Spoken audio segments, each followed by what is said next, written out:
Hi. So electric charges and fields இந்த சாப்டர்ல இருந்து லாஸ்ட் 10 இயர்ஸ்ல கேட்டிருக்க நீட் क्वेश्चन தான் டிஸ்கஸ் பண்ண போறோம். ஃபர்ஸ்ட் क्वेश्चन பாருங்க.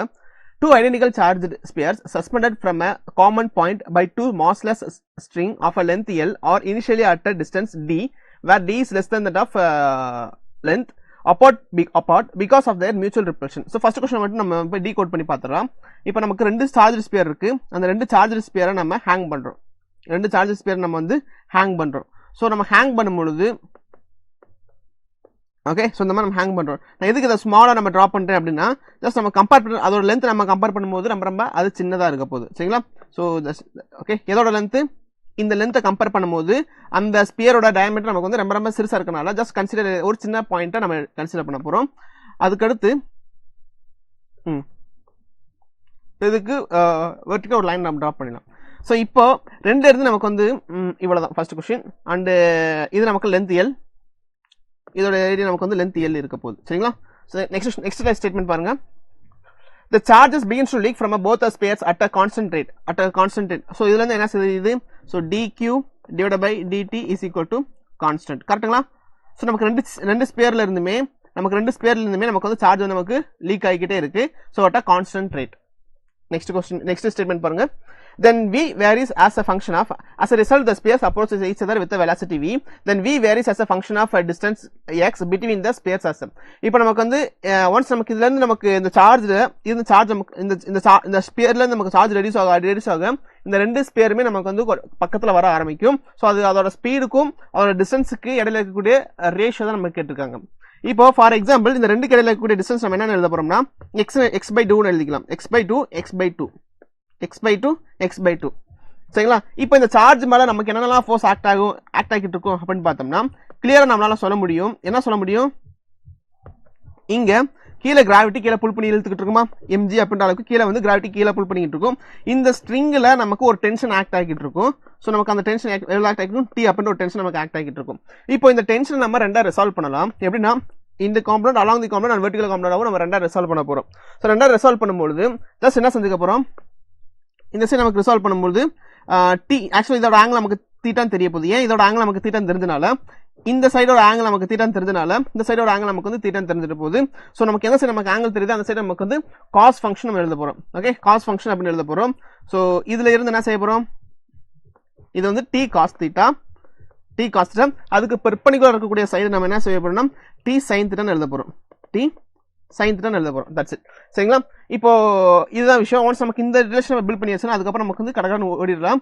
இப்போ பாருங்க, இப்போ இந்த t cos θவும் நம்ம mg நமக்கு ஈக்குவலா இருக்குமா? t cos θ is equal to mg. Next statement பாருங்க. t sin θ will be equal to, ஆக்சுவலா அந்த ரெண்டு ஸ்பியருமே ஒரு சார்ஜ் ஸ்பியர் தானே. சோ அந்த சார்ஜ் ஸ்பியருக்கு இடையில வந்து நமக்கு வந்து ஒரு கூலும்பிக் ஃபோர்ஸ் ஆஃப் அட்ராக்ஷன் இருக்கும். சோ எவ்வளவு கூலும்பிக் ஃபோர்ஸ் ஆஃப் அட்ராக்ஷன் இருக்குன்னு பாத்தீங்கன்னா the force between charge 1 and q will be k q1 q2 divided by இப்போ நமக்கு x ன்னு எழுதலாமா? x2 ன்னு எழுதிக்கலாம். இது ரெண்டு அட் ஹோல நம்ம பார்த்தோம்னா x ன்னு எழுதிக்கலாம். சோ ஒட்டுமொத்தமா x2 ன்னு எழுதிக்கலாம். ஆக்சுவலா q1 q2 நமக்கு வந்து சேம் சார்ஜ் தான் இருக்க போகுது. ரெண்டுலயுமே நமக்கு வந்து டூ ஐடென்டிக்கல் சார்ஜ் ஸ்பியர்ஸ் தான். ரெண்டு ஸ்பேஸுமே நமக்கு சேம் சார்ஜ் தான் இருக்க போகுது. அதனால k q2 divided by x2. So அப்படி பாக்கும்போது செகண்ட் ஸ்டேட்மென்ட் எப்படி எழுதலாம் பாருங்க. சோ இந்த t sin θ will be equal to the coulombic force of attraction. So t sin θ will be equal to k q2 divided by x2. சரிங்களா? So once நமக்கு இந்த ரெண்டு ரிலேஷன் பில்ட் பண்ணதுக்கு அப்புறம் நம்ம என்ன செய்ய போறோம்னா ரெண்டுமே நம்ம சார்ட் அவுட் பண்ண போறோம். இவ்வளவுதான் விஷயம். சோ இதுக்கு அப்புறம் வந்து 2 divided by 1 அப்படி எழுதிக்கிட்டோம்னா so tan θ is equal to k q2 divided by x2 the whole divided by mg. கரெக்ட்டுங்களா? சோ இதுல இருந்து நமக்கு வந்து tan θ will be equal to k q2 x2 mg ன்னு எழுதிக்கலாம். இப்போ இதுல இருந்து நீங்க பாருங்க இந்த ட்ரையாங்கிளை மட்டும் நம்ம அப்சர்வ் பண்ணி பார்க்கும்போது இது நமக்கு வந்து angle θ. Okay for small suspension நம்ம என்ன செஞ்சுக்கலாம்னா இந்த θவை நம்ம வெறுமனே சிம்பிளா நம்ம tan θவை நம்ம வெறுமனே சிம்பிளா θ மட்டும் அஸ்யூம் பண்ணிக்கலாம். ஓகே ஃபார் ஸ்மால்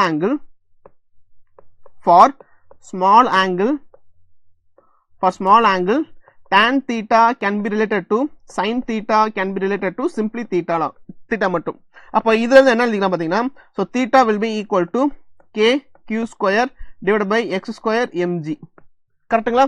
சோ இப்போ நமக்கு k அப்படின்றது இது θ அப்படின்றது என்னன்னு பாத்தீங்கன்னா நம்ம ஜஸ்ட் லிசன், நமக்கு ஆப்போசிட் சைடு தெரியும் adjacent side நமக்கு ஆப்போசிட் தெரியும், நமக்கு ஹைபோடெனஸ் தெரியும். ஸோ ஆப்போசிட் ஹைபோடெனஸ் ரிலேட் பண்ற மாதிரி ஒரு ஃபங்க்ஷன் பார்த்தீங்கன்னா trigonometric function sine function. So sine function அப்படின்றது எப்படி இங்க பாருங்க, sin theta is equal to x divided by 2 divided by L ன்னு எழுதிக்கலாமா? ஸோ அதை உள்ள இன்க்ளூட் பண்ண போறோம். So x divided by 2 divided by L is equal to k q square divided by x square mg. So இதுல இருந்து நமக்கு q square அப்படின்றது என்னன்னு எழுத போறோம். So q square will be equal to x divided by 2l into actually இந்த x மேல கொண்டு வரும்போது நமக்கு வந்து x cube மாறிடும், x cube mg divided by k. கரெக்ட்டுங்களா? So x cube mg divided by 2lk, that's it. So இந்த ரிலேஷன்ல இருந்து பாத்தீங்கன்னா நமக்கு எதெல்லாம் கான்ஸ்டன்ட் இருக்கு நீங்க கெஸ் பண்ணி பார்த்தோம்னா, சரி நமக்கு வந்து 2 கான்ஸ்டன்ட் l கான்ஸ்டன்ட், அதாவது அந்த ஸ்ட்ரிங்கோட லென்த் நமக்கு வந்து கான்ஸ்டன்ட் இருக்க போகுது. ஸோ வேற என்ன கான்ஸ்டன்ட் இருக்க போகுது? மாஸ் நமக்கு constant, mass of the sphere நமக்கு கான்ஸ்டன்ட் இருக்க போகுது. ஸோ ஜியோட வேல்யூ நமக்கு கான்ஸ்டன்ட், கே குளும்பி கான்ஸ்டன்ட் நமக்கு constant, it's again constant. So இதை நம்ம ஃபர்தர் நம்ம ரொம்ப சிம்பிளா எழுதணும்னா எப்படி எழுதலாம் பாருங்க. So q square is directly proportional to x கியூப்னு எழுதலாமா? q square is equal to x square எழுதலாம். ஸோ இப்போ q is directly proportional to x to the power of 3 divided by 2 எழுதிக்கலாமா? ஒரே ஒரு தடவை டிஃபரன்ஷியேட் பண்ணி பார்ப்போம். So dq divided by dt is equal to 3 divided by 2 x to the power of 1 by 2 dx divided by dt ன்னு எழுதிக்கலாமா? dx divided by dt இது நம்ம differentiate பண்ணி இப்படி எழுதலாம். சோ ஆக்சுவலா பாத்தீங்கன்னா இது நமக்கு வந்து ஒரு கான்ஸ்டன்ட் டேர்ம். நம்ம question dq divided by dt அப்படின்றது நமக்கு அந்த ரெண்டு ஸ்பியர் வந்து நமக்கு சார்ஜ் நமக்கு லீக் ஆகுது, நமக்கு கான்ஸ்டன்ட்டா லீக் ஆகுது. அத நமக்கு dq divided by dt நமக்கு கான்ஸ்டன்ட் ஃபர்ஸ்ட் ஃபிக்ஸ் பண்ணிருந்தோம். சோ இது நமக்கு வந்து ஒரு constant is equal to 3 divided by 2. இப்போ நமக்கு x to the power of 1 divided by 2 dot இந்த dx divided by dt இருக்கு இல்லையா? dx divided by dt, இந்த dx divided by dt அப்படின்றது என்னன்னு பாத்தீங்கன்னா இட்ஸ் a velocity, சிம்பிளா it's a velocity. அப்ப இதுல இருந்து நம்ம என்ன எழுதிக்கலாம் பாத்தீங்கன்னா, so velocity can be written as x to the power of minus 1 by 2 ன்னு எழுதிக்கலாமா? x to the power of minus 1, இந்த x to the power of 1 by 2 நம்ம இந்த சைடு கொண்டு வந்தோம்னா x to the power minus 1 by 2 இதான் நமக்கு relation. So நமக்கு அந்த velocityக்கும் டிஸ்பிளேஸ்மென்ட்க்கு இடையில இருக்கக்கூடிய ரிலேஷன் பாத்தீங்கன்னா v is equal to x to the power of minus 1 by 2. so option A will be the correct option. சரிங்களா? சோ இந்த क्वेश्चन உங்களுக்கு புரிஞ்சிச்சுன்னு நினைக்கிறேன். நெக்ஸ்ட் क्वेश्चन பார்க்கிறதுக்கு முன்னாடி ஒரு சின்ன நோட்டிஃபிகேஷன் மட்டும். சோ நீங்க ஒரு நீட் ஆஸ்பிரண்டா இருந்தீங்கன்னா நம்மளோட இன்ஸ்டிடியூஷன்ல வந்து நமக்கு கிளாஸ் கோர்ஸ் வந்து ஸ்டார்ட் பண்ணிட்டோம். ரைட் நவ நமக்கு கிளாसेस போயிட்டு இருக்கு. சோ LMRP ப்ரோகிராம் அப்படினு சொல்லிட்டு நமக்கு ஒரு ப்ரோகிராம் வச்சிருக்கோம். என்னன்னு பாத்தீங்கன்னா நமக்கு ஹோல் சிலபஸுமே ஒரு 20 மாடியூல்ஸ் நம்ம ஸ்ப்ளிட் பண்ணி நம்ம எக்ஸாம்ஸ் கண்டக்ட் பண்ணி அந்த போர்ஷன்ஸ் நம்ம கவர் பண்ணுவோம். சோ இந்த 20 மாடியூல்ஸ் முடிஞ்சதுக்கு அப்புறம் நமக்கு நேஷனல் லெவல் டெஸ்ட் சீரிஸுமே இந்த ப்ரோகிராமோட சேர்ந்து வந்துரும். சோ இந்த ப்ரோகிராமோட ஃபீஸ் பாத்தீங்கன்னா நமக்கு வந்து 10,000. இது கூட நமக்கு வந்து GST ஆட் ஆகிட்டு இருக்கும். அண்ட் இத பத்தி உங்களுக்கு எக்ஸ்ட்ரா டீடைல்ஸ் தெரிஞ்சுக்கணும்னா just 8129000700 நம்பருக்கு கால் பண்ணீங்கன்னா நாங்க உங்களுக்கு இத எக்ஸ்ட்ரா டீடைல்ஸ் எல்லாமே உங்களுக்கு வந்து நம்ம ஷேர் பண்ணுவோம். அண்ட் ஒருவேளை நீங்க போர்டு எக்ஸாம் படிச்சிட்டு இருக்கீங்க, போர்டு எக்ஸாம் முடிச்சிட்டு நீங்க நீட் எக்ஸாம் அப்பியர் ஆகணும்னு ஆசைப்பட்டீங்கன்னா உங்களுக்காக XPL ஆஃப்லைன் கிளாஸ் கோர்ஸ் நம்ம லான்ச் பண்ண போறோம். மார்ச் 27 அன்னைக்கு ஃபர்ஸ்ட் கிளாஸ் ஸ்டார்ட் ஆகும். சோ அதுலயுமே நீங்க அப்பியர் ஆயிக்கலாம். சோ தட் அதோட கோர்ஸ் பேஸ் பாத்தீங்கன்னா நமக்கு 10,000. இது கூட மறுபடியும் GST ஆட் ஆகிட்டு இருக்கும். அண்ட் நம்மளோட ஆஃப்லைன் சென்டர்ஸ் பாத்தீங்கன்னா திருச்சி, திருநெல்வேலி, கோயம்புத்தூர் 3 இடத்துலயுமே நம்மளோட ஆஃப்லைன் சென்டர்ஸ் இருக்கு. சோ உங்களுக்கு எந்த சென்டர் பக்கமா இருக்கோ அந்த சென்டர்ஸ்ல உங்களோட அட்மிஷன் நீங்க என்ரோல் பண்ணிக்கலாம். சோ வரதுக்கு முன்னாடி நீங்க இந்த நம்பருக்கு கால் பண்ணிக்கணும். And that's it. இவங்க எல்லாரும் நம்மளோட லாஸ்ட் இயர்ல நம்ம இன்ஸ்டிடியூஷன்ல படிச்சு மெடிக்கல் சீட் வாங்கின பசங்க.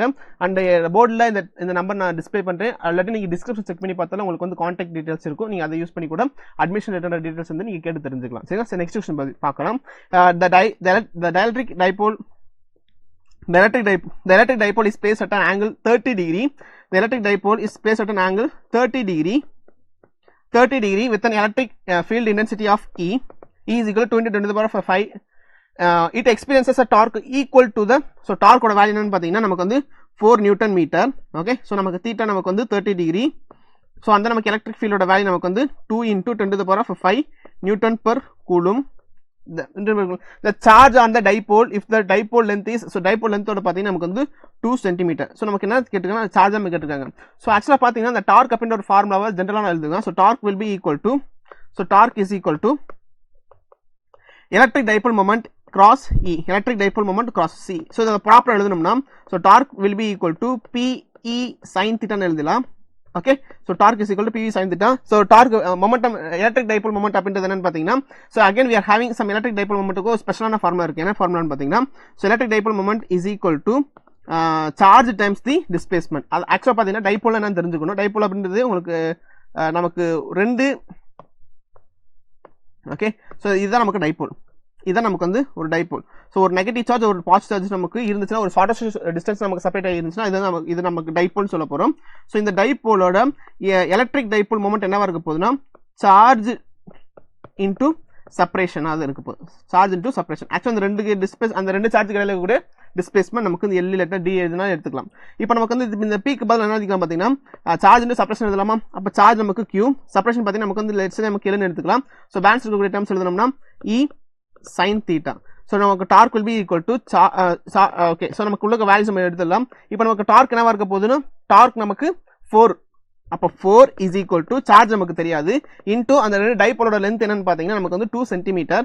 So 2 into 10 to the power of -2 into இப்போ எலக்ட்ரிக் ஃபீல்டோட இன்டென்சிட்டி எவ்வளவு 2 into 10 to the power of 5. So 2 into 10 to the power of 5. 2 into 10 to the power of 5. 2 into 10 to the power of 5. So and then நமக்கு sin 30 degree கரெக்ட்டுங்களா? sin 30 degree. So இது எல்லாத்தையும் மறுபடியும் resolve பண்ணி பார்ப்போம். Resolve பண்ண என்ன கிடைக்குதுன்னு பாருங்க. see listen.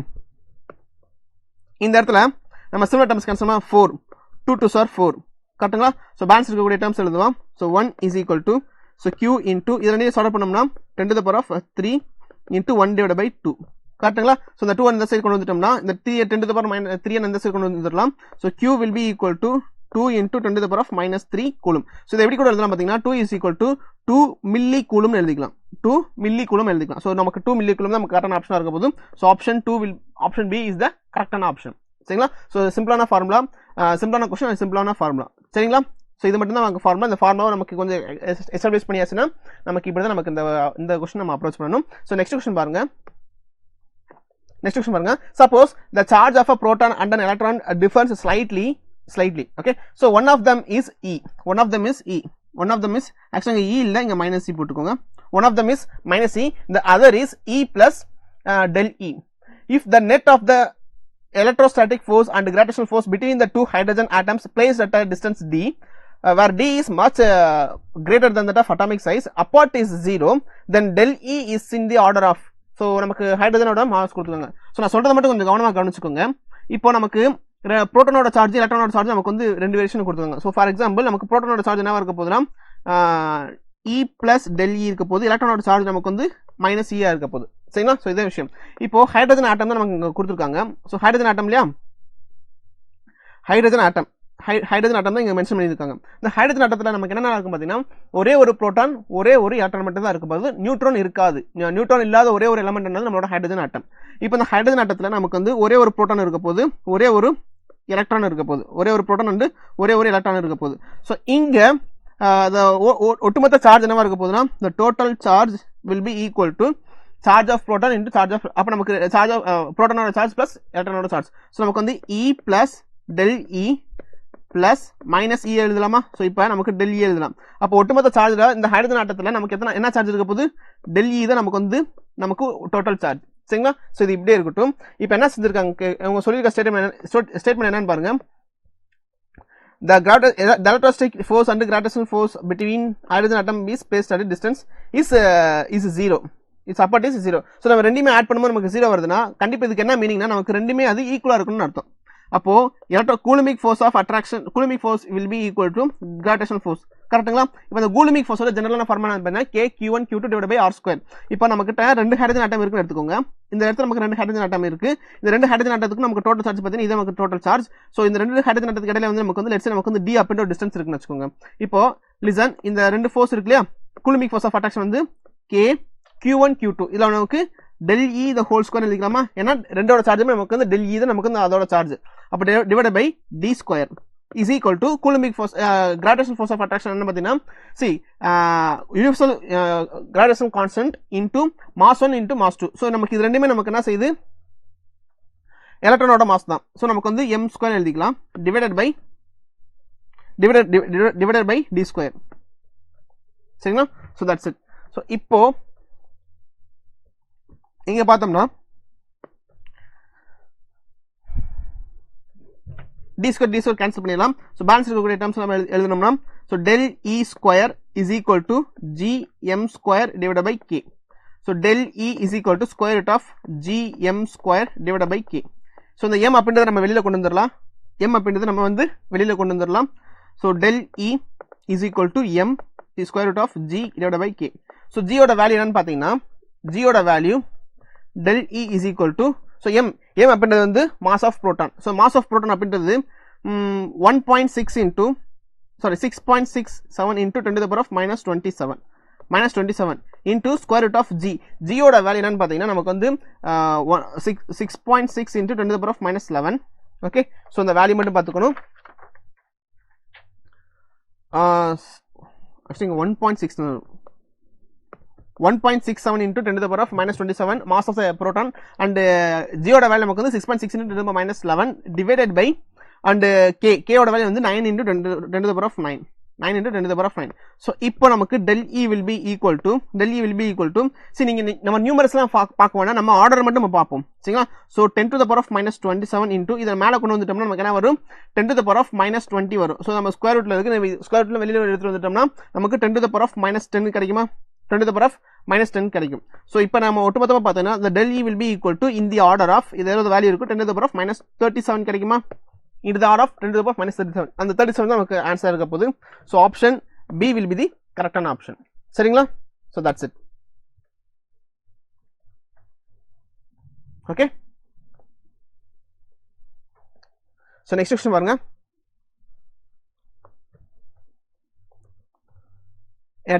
இந்த क्वेश्चन பாருங்க, கொஞ்சம் நல்லா கொஞ்சம் நம்ம வொர்க் அவுட் பண்ற மாதிரி இருக்கும், ரொம்ப அழகான क्वेश्चन கூட சரிங்களா.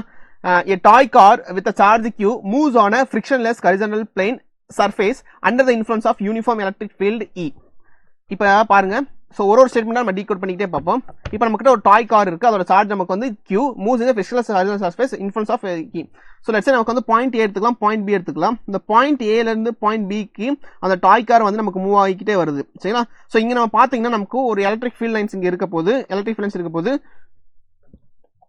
என்ன ஆக்சிலரேஷன், என்ன எந்த ஆக்சிலரேஷன் பாத்தீங்கன்னா நமக்கு வந்து QE அப்படின்ற ஒரு ஃபோர்ஸ்ல அந்த டாய் கார் நமக்கு மூவ் ஆகிட்டே இருக்க போகுது. அந்த டாய் கார் என்ன செய்யும், அது மூவ் ஆகிட்டே இருக்க போகுது. சோ இதுக்குள்ள நமக்கு வந்து என்ன இருக்க போகுது, சார்ஜ் Q அப்படின்னு இருக்க போகுது சரிங்களா. So that's it. Next question பாருங்க, நெக்ஸ்ட் ஸ்டேட்மென்ட் பாருங்க. due to the force QE its velocity increases from 0 to 6 meter per second in 1 second. அப்போ ஒரு செகண்ட்ல ஃபார் எக்ஸாம்பிள் இந்த t is equal to 0 second எடுத்துக்கலாம். t is equal to 1 செகண்ட்ல நமக்கு 0 ல இருந்து இருக்கக்கூடிய அந்த கார் வந்து 6 மீட்டர் per செகண்ட்ல அது இன்க்ரீஸ் ஆயிருக்கு, வெலாசிட்டி நமக்கு இன்க்ரீஸ் ஆயிருக்கு. சோ இந்த பர்టిక్యులர் பாயிண்ட்ல அதோட வெலாசிட்டி என்னன்னு கேட்டிங்கன்னா v is equal to 6 metre per second. So இங்க நமக்கு வந்து 0 மீட்டர் per செகண்ட், இங்க நமக்கு வந்து 6 மீட்டர் per செகண்ட் சரிங்களா. செகண்ட் ஸ்டேட்மென்ட் பார்த்தாச்சு. at that instance the direction of the field is reverse. So இந்த பாயிண்ட்ல நம்ம அதோட டைரக்ஷன் வந்து ரிவர்ஸ் பண்ணியாச்சு. அப்ப இதுக்கு அப்புறம் பாத்தீங்கன்னா நமக்கு வந்து டைரக்ஷன் வந்து நமக்கு ரிவர்ஸ் பண்ணியாச்சு. சோ நமக்கு இந்த ரெட் கலர் எழுதினா டைரக்ஷன் வந்து நமக்கு ரிவர்ஸ் பண்ணியாச்சு. சோ டைரக்ஷன் நமக்கு ரிவர்ஸ் பண்ணியாச்சுனா என்ன நடக்கும் பாத்தீங்கன்னா நமக்கு ஆக்ஸலரேஷன் நமக்கு வந்து ரிவர்ஸ் ஆயிரும். ஓகே, சோ நம்மளோட ஆக்ஸலரேஷன் நமக்கு ரிவர்ஸ் ஆயிரும். சோ ஏன்னா இது வந்து பாசிட்டிவ் சார்ஜ் தானே, சோ பாசிட்டிவ் சார்ஜ் எக்ஸ்டர்னல் ஃபீல்ட்ல பிளேஸ் பண்ணோம்னா it will be moving in the direction of field. Okay, so அப்ப பாருங்க நெக்ஸ்ட் ஸ்டேட்மென்ட் பாருங்க. the car continues to move for the 2 more seconds under the influence of this field. அப்போ தோ நம்ம இத மாத்தி வச்சிட்டாலுமே, இது நம்ம வந்து இந்த ஃபீல்ட் நம்ம மாத்தி வச்சிட்டாலுமே அடுத்த 2 செகண்டுக்கு அடுத்த 1 செகண்டுக்கு அடுத்த 2 more seconds. Okay, 2 more seconds அடுத்த 2 செகண்ட்ஸ்க்கு என்ன செய்யுது, இது நமக்கு இதே இன்ஃப்ளூயன்ஸ்ல அது மூவ் ஆகிட்டு இருக்கு சரிங்களா. அதாவது இந்த டைரக்ஷன்ல இங்க இருந்து நமக்கு A to B போதா, அகைன் நமக்கு அடுத்த 2 செகண்ட்ஸ்க்குமே நமக்கு அதோட மூவ்மெண்ட் வந்து அது பெர்சிஸ்ட் ஆகிக்கிட்டே இருக்க போகுது சரிங்களா. and okay, the average velocity and the average speed of the toy car between 0 to 3 seconds. So நமக்கு இங்க இருந்து இங்க வரதுக்கு நமக்கு 1 seconds, இங்க இருந்து நமக்கு வந்து 3 seconds. ஓகே, சோ இப்போ பாத்தீங்கன்னா ஃபர்ஸ்ட் ஆஃப் ஆல் இந்த ஆக்ஸலரேஷன் மட்டும் நம்ம கண்டுபிடிச்சு பார்ப்போம். இந்த ஆக்ஸலரேஷன் எப்படி இருக்க போகுதுன்னு பாருங்க. So v is equal to u plus at அப்படின ஒரு ஃபார்முலா நம்ம யூஸ் பண்ணிடலாம். இது வந்து ஃபைனல் வெலாசிட்டி நமக்கு தெரியும், இனிஷியல் வெலாசிட்டி நமக்கு தெரியும். சோ தட் நமக்கு வந்து டைம் டேக்கன் நமக்கு தெரியும் 1 செகண்ட். அப்ப நமக்கு ஆக்ஸலரேஷன் நம்ம எடுத்துடலாம். So initial velocity final velocity நமக்கு 0, சாரி ஃபைனல் வெலாசிட்டி நமக்கு 6, இனிஷியல் வெலாசிட்டி நமக்கு 0 பிளஸ் ஆக்ஸலரேஷன் இந்த டைம் இஸ் t. அப்ப a is equal to 6 metre per second square. இதான் நமக்கு வந்து ஆக்ஸலரேஷன். அப்போ ஒரு செகண்டுக்கு 6 மீட்டர் per செகண்ட் ஸ்பீடா அது இன்க்ரீஸ் பண்ணி விட்டுரும் சரிங்களா. அப்போ இந்த இது நமக்கு வந்து ஆக்ஸலரேஷன் a. சோ இந்த இடத்துல பாத்தீங்கன்னா நமக்கு வந்து ஆக்ஸலரேஷன் வந்து நமக்கு மைனஸ் a இருக்கு, ஏன்னா ஃபீல்ட் வந்து நமக்கு மாறிடுச்சு கரெக்ட்டுங்களா. அப்போ இப்போ ஒரு செகண்டுக்கு இந்த டைரக்ஷன் ஆஃப் ஃபீல்ட்ல நமக்கு 6 மீட்டர் per செகண்ட் ஸ்பீடை இன்க்ரீஸ் பண்ணணும்னா ஆப்போசிட் டைரக்ஷன்ல ஃபீல்ட் இருந்துச்சுன்னா நமக்கு ஒரு செகண்டுக்கு 6 மீட்டர் per செகண்ட் ஸ்பீடை வந்து ரெடியூஸ் பண்ணி விட்டுரும் கரெக்ட்டுங்களா. சோ அப்ப நமக்கு இங்க இருந்து அடுத்த 1 செகண்ட்ல இந்த 6 மீட்டர் பர் செகண்ட் ஸ்பீடு நமக்கு வந்து டிக்ரீஸ் ஆகும்னு அர்த்தம். கரெக்ட்டுங்களா? இப்போ எப்படி நமக்கு வந்து கிராவிடேஷன்ல இருந்து கீழே இருந்து ஒரு ஆப்ஜெக்ட் நம்ம த்ரோ பண்ணும்போது ஒரு செகண்டுக்கு நமக்கு வெலாசிட்டி நமக்கு டிக்ரீஸ் ஆகிட்டே போய் ஒரு பர்டிகுலர் பாயிண்ட்ல நமக்கு வந்து வெலாசிட்டி நமக்கு 0 ஆகிட்டு மறுபடியும் மேலே கீழே வரும்போது நமக்கு வந்து வெலாசிட்டி நமக்கு இன்க்ரீஸ் ஆகிட்டே வந்துருமா? அதே மாதிரி இங்க நம்ம பாத்தீங்கன்னா நம்மளோட ஆக்சலரேஷன் வந்து நமக்கு வந்து நம்மளோட மூவ்மெண்ட்டுக்கு ஆப்போசிட் டைரக்ஷன்ல இருக்கு. சரிங்களா? சோ இப்போ நம்ம இந்த பாயிண்ட்ல we are going to have negative acceleration, so that நமக்கு ஸ்பீட் வந்து ரெடியூஸ் ஆகிட்டே இருக்கும். சோ அடுத்த 1 செகண்ட்ல அடுத்து நமக்கு 1 செகண்ட்ல when time is equal to 2 seconds இந்த 6 மீட்டர் per second velocity நமக்கு வந்து டிக்ரீஸ் ஆகி 0 velocityக்கு வந்துரும். Okay, so velocity is equal to 0 metre per secondக்கு வந்துரும். சரிங்களா? சோ அதுக்கடுத்து அவங்க क्वेश्चन என்ன கேட்டாங்கன்னா ஒட்டுமொத்தமா 3 செகண்ட்ல அது டிராவல் ஆகிட்டு இருக்கு. நம்ம ஃபீல்ட மாத்துனதுக்கு அப்புறமும் அது 2 செகண்ட் அது டிராவல் ஆகிட்டு இருக்கு. சோ ஒன்ஸ் நமக்கு இந்த 0க்கு ரீச் ஆனதுக்கு அப்புறம் மறுபடியும் அது என்ன செய்யும், மறுபடியும் அது return back to the original direction return ஆகும். சோ இங்க இருந்து நம்ம இங்க வர்றதுக்கு it will be taking time is equal to 3 seconds. அடுத்த 1 செகண்ட் இங்க இருந்து இங்க மறுபடியும் வந்த டைரக்ஷனே மறுபடியும் வந்த டைரக்ஷனே அது திரும்பிரும். சோ ஆக்சுவலா வந்து இப்படியே வந்து ஆக்சுவலா இங்க வந்து நமக்கு இப்படியே திரும்ப போகுது. சோ இந்த பாயிண்ட் என்ன சொல்லி பாத்தீங்கன்னா நமக்கு இதான் நமக்கு டைரக்ஷன். சரிங்களா? சோ இங்க இருந்து time is equal to 2 seconds இருந்து time is equal to 3 seconds வர வரைக்கும் we'll be having acceleration a. Okay, so acceleration a இந்த டைரக்ஷன் ஆஃப் ஃபீல்ட். ரைட்டா? சோ இதான் விஷயம். அப்போ இந்த சினாரியோல ஜஸ்ட் நம்ம ஒண்ணுன்னா நம்ம பார்ப்போம். ஓகே, சோ distance traveled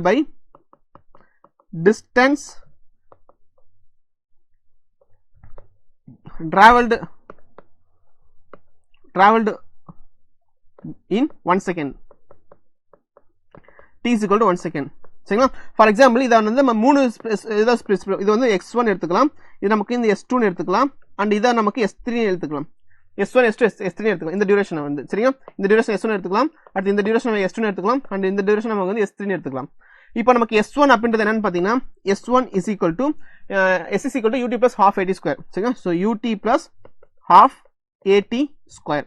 கரெக்ட்டுங்களா? சோ நமக்கு s1 is equal to initial velocity பாருங்க. சோ இங்க இருந்து நமக்கு இனிஷியல் வெலாசிட்டி நமக்கு 0. கரெக்ட்டுங்களா? சோ நமக்கு 0 plus 1/2 into ஆக்சலரேஷன் என்ன சொல்லி பார்த்திருந்தோம் 6 metre per second. So 6 into 1 செகண்ட்ல நமக்கு எவ்வளவு டிராவல் ஆகிட்டு இருக்கு. So x is equal to நமக்கு வந்து 3 மீட்டர். கரெக்ட்டுங்களா? ஓகே, சோ நெக்ஸ்ட் ஸ்டேட்மென்ட் பாருங்க. distance traveled in time is equal to 1 to time is equal to 2. அப்போ நமக்கு எவ்வளவு டைம் எடுத்துக்க போறது? இப்போ பாருங்க, s is equal to 2 அப்படின்றது நமக்கு same formula. s is equal to 2 is equal to ut plus half at square. So இங்க நமக்கு இனிஷியல் வெலாசிட்டி என்னன்னு பாத்தீங்கன்னா, சோ இப்போ t is equal to 0 to t is equal to 1 second வந்துச்சமா, இந்த t is equal to 1 second இருந்து t is equal to 2 seconds வரதுக்கு இங்க பாருங்க, இப்போ இந்த பாயிண்ட்ல நமக்கு வந்து இனிஷியல் வெலாசிட்டி எவ்வளவு 6 மீட்டர் per second, இது நமக்கு வந்து 0 மீட்டர் per second. சோ இங்க 6 மீட்டர் per second. அப்போ அந்த டைம் டியூரேஷன் பாத்தீங்கன்னா இது கண்டு கிடைக்கக்கூடிய டைம் டியூரேஷன் என்னது 1 செகண்ட். கரெக்ட்டுங்களா? சோ நமக்கு வந்து 1 செகண்ட் plus 1/2 into a நமக்கு acceleration which is nothing but 6. கரெக்ட்டுங்களா? 6 into t square 1 square. அப்ப இதுல இருந்து 6 plus 3. கரெக்ட்டுங்களா? சோ ஆக்சுவலா இந்த இடத்துல நமக்கு வந்து ஆக்சலரேஷன் பாத்தீங்கன்னா நமக்கு வந்து நெகட்டிவ் ஆக்சலரேஷன் இருக்கா. சோ தட் நமக்கு இன்ஸ்டெட் ஆஃப் ரைட்டிங் 6 நம்ம என்ன எழுதிக்கணும் -6 நீங்க இன்க்ளூட் பண்ணிக்கணும். So acceleration is equal to இங்க நமக்கு வந்து -3. சரிங்களா? சோ இப்போ நம்ம பார்த்தோம்னா நமக்கு totally will be getting s2 is equal to 3. s2 is equal to 3 metre. சரிங்களா? இவ்வளவுதான். இப்போ தேர்ட் ஸ்டேட்மென்ட் பாருங்க. இப்போ நமக்கு என்ன செய்வோம், இந்த டிஸ்டன்ஸ் பார்ப்போம், t2 இந்த டிஸ்டன்ஸ் பார்ப்போம். சோ distance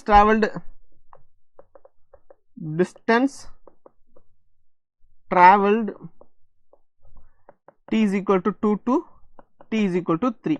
சோ இங்க நம்ம பாத்தீங்கன்னா s3 is equal to again நமக்கு வந்து ut plus half at square. So இங்க இந்த ரெண்டு சினாரியோல பாருங்க, நமக்கு இனிஷியல் வெலாசிட்டி நமக்கு 0 இருக்கு, ஃபைனல் வெலாசிட்டி நமக்கு என்னவா இருக்க போகுது 6 மீட்டர் per second இருக்க போகுது. ஏன்னா ஒரு செகண்டுக்கு வந்து 6 மீட்டர் per second அதை இன்க்ரீஸ் பண்ணும், அதான் நமக்கு constant acceleration.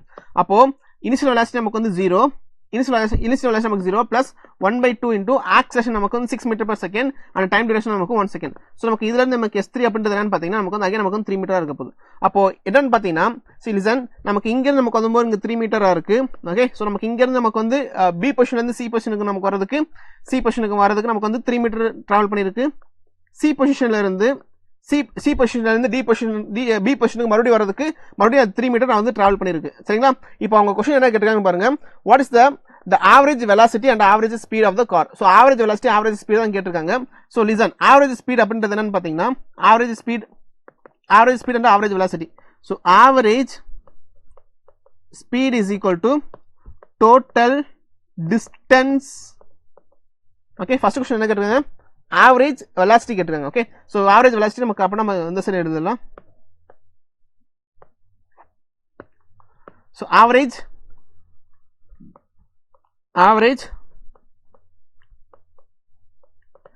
velocity is equal to total displacement divided by total time taken. so total displacement சொல்லி பாக்கும்போது நமக்கு வந்து எவ்வளவு displacement இருக்கு. so initial positionக்கு final position இடையில இருக்கறது நமக்கு total displacement. அப்ப லிட்டரலா பாருங்க, நமக்கு எங்க initial positionல இருந்து final positionக்கு எவ்வளவு distance இருக்கு, 3 மீட்டர் தான் இருக்கு. initial positionக்கு final position நமக்கு வந்து 3 மீட்டர் தான் இருக்கு. அப்போ 3 metre divided by total time taken எவ்வளவு, total time taken 1 second. இங்க இருந்து இங்க சாரி 3 seconds. ஆக்சுவலா இங்க இருந்து இங்க வரதுக்கு நமக்கு 1 second, இங்க இருந்து இங்க வரதுக்கு 1 second, again இங்க இருந்து இங்க வரதுக்கு நமக்கு 1 second. அப்ப நமக்கு ஓவரால் நமக்கு வந்து 3 seconds எடுத்துருக்கு. 3 seconds. so இங்க நம்ம பாத்தீங்கன்னா நமக்கு வந்து average velocity is equal to 1 meter per second. இது அப்படியே எடுத்துக்கோங்க. அப்ப நமக்கு average speed வந்து பாத்தீங்கன்னா total distance divided by time taken. total distance divided by time taken. so total distance எவ்வளவு பாத்தீங்கன்னா citizen நமக்கு வந்து இங்க 3 இங்க நமக்கு 3 ஓவரால் நமக்கு வந்து 9 மீட்டர் நமக்கு டிராவல் பண்ணிருக்கு. 9 மீட்டர் அது டிராவல் பண்ணிருக்கு. divided by total time taken நமக்கு 3. கரெக்ட்டுங்களா? so again நமக்கு இங்க பாத்தீங்கன்னா 3 meter per second. 3 meter per second.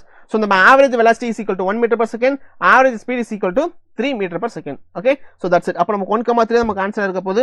so option B will be the correct option. so இந்த क्वेश्चन பாத்தீங்கன்னா உங்களுக்கு வந்து ஒரு ஸ்டோரி மாதிரி நமக்கு பில்ட் பண்ணிருக்கோம். கொஞ்சம் இன்னொரு வாட்டி நீங்க கோ த்ரூ பண்ணி பாருங்க, உங்களுக்கு ஈஸியா தான் இருக்கும். சரிங்களா? ரைட். so next question பாருங்க.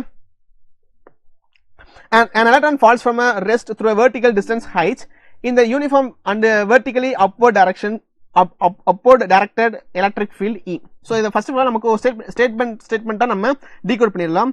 இப்போ என்னன்னா நமக்கு ரெண்டு பிளேட் இருக்கு. இந்த ரெண்டு பிளேட்ல the electric field lines is uniformly vertically upward இருக்குனா என்ன மீனிங், இது வெர்டிகலி அப்வர்டா இருக்கு அப்படின்னா இதுக்கு என்ன மீனிங்னா இந்த சைடு நமக்கு வந்து ஃபுல்லா நமக்கு பாசிட்டிவ் பிளேட்டா இருக்கு, இந்த சைடு ஃபுல்லா நமக்கு வந்து நெகட்டிவ் பிளேட்டா இருக்குன்னு அர்த்தம்.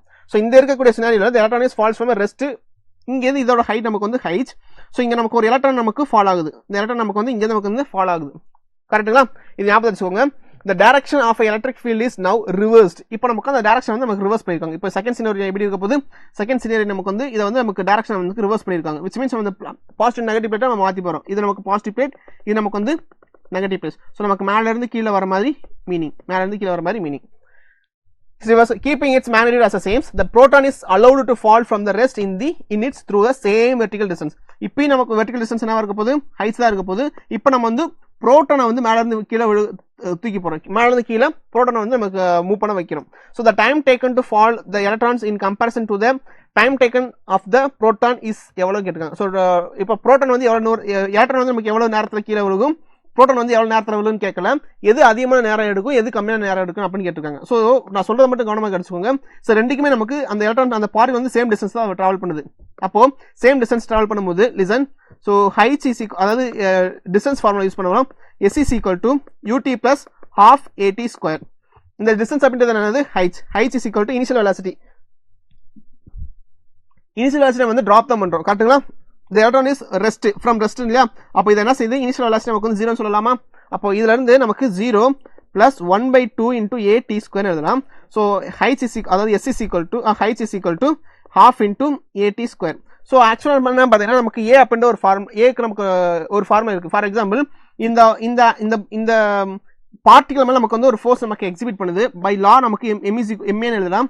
இது என்ன ஃபோர்ஸ், வாட் த ஃபோர்ஸ்னா நமக்கு என்ன சொல்லலாம், இது வந்து ஒரு எலக்ட்ரோஸ்டாட்டிக் ஃபோர்ஸ்னு சொல்லலாம். சோ நமக்கு என்னது QE அப்படின்னு கூட சொல்லலாமா, F is equal to QE. கரெக்ட்டுங்களா? அப்ப இதுல இருந்து நமக்கு இந்த A is equal to QE divided by m ன்னு எழுதலாம். QE divided by m ன்னு எழுத போறோம். சோ இந்த ஆக்ஸலரேஷனுக்கு பதிலா height is equal to 1/2 into QE divided by m into t square எழுதலாமா? கரெக்ட்டுங்களா? t square எழுதிக்கலாம். சோ இதுல இருந்து நமக்கு என்ன தேவைன்னா டைம் தான் நமக்கு தேவை. சோ இதுல இருந்து என்ன எழுத போறோம்னா, so time t square is equal to height 2hm divided by QE ன்னு எழுதலாம். சோ அப்படி இல்லாட்டினா இதுல இருந்து பார்க்கும்போது time is equal to square root of 2hm divided by q ன்னு எழுதலாம். சரிங்களா? இந்த ஃபார்முலா நமக்கு என்ன புரிய வருதுன்னா, நமக்கு 2 நமக்கு கான்ஸ்டன்டா இருக்கு போதா, 2 நமக்கு வந்து கான்ஸ்டன்ட், ஹைட் நமக்கு வந்து ஹைட், ரெண்டு கேஸ்லயுமே நமக்கு வந்து ஹைட் நமக்கு கான்ஸ்டன்ட், மாஸ் நமக்கு வந்து mass of the electron mass of the proton நமக்கு வந்து வேரி ஆக போகுது. ஸோ மாஸ் மட்டும் நமக்கு வேரி ஆக போகுது, charge constant, electric field constant. அப்போ லிட்டரலா இதே ஃபார்முலாவை நான் எப்படி கூட எழுதலாம் பாத்தீங்கன்னா, T is directly proportional to square root of m எழுதலாமா? அப்போ இதுல நமக்கு என்ன தெரியுதுன்னா, மாஸ் அதிகமா இருந்துச்சுன்னா டைம் பீரியட் நமக்கு அதிகமா இருக்க போகுது. அப்போ எந்த பார்ட்டிகளோட மாஸ் அதிகமா இருந்துச்சோ அந்த பார்ட்டிகல் வந்து ரொம்ப கம்மியா ஒரு கீழே விழுக போகுது. எந்த பார்ட்டிகளுக்கு மாஸ் அதிகமா இருக்கோ அது கொஞ்சம் அதிகமான டைம் எடுக்க போகுது. சரிங்களா? ஸோ விச் மீன்ஸ் எந்த பார்ட்டிகல் மாஸ் கம்மியா இருக்கோ அந்த வேகமா வந்துடும், மாஸ் அதிகமா இருக்கக்கூடிய பார்ட்டிகளுக்கு கொஞ்சம் டைம் எடுத்து கீழே விழுகும். ஸோ லிட்டலா பாத்தீங்கன்னா mass of proton is greater than that of mass of electron. இது நமக்கு தெரிஞ்சுக்கோங்க. எக்ஸாக்டான ரேஷியோ தெரிஞ்சுக்கணும். Mass of proton is equal to 1837 times the mass of electron. இந்த ரேஷியோ மட்டும் தெரிஞ்சுக்கோங்க. அப்போ மாஸ் ஆஃப் புரோட்டான் இருக்கிற அதிகமான ஒரு புரோட்டான் 1000 டைம்ஸ், கிட்டத்தட்ட 2000 மடங்கு அதிகமான எலக்ட்ரானோட அதிகமா இருக்கு.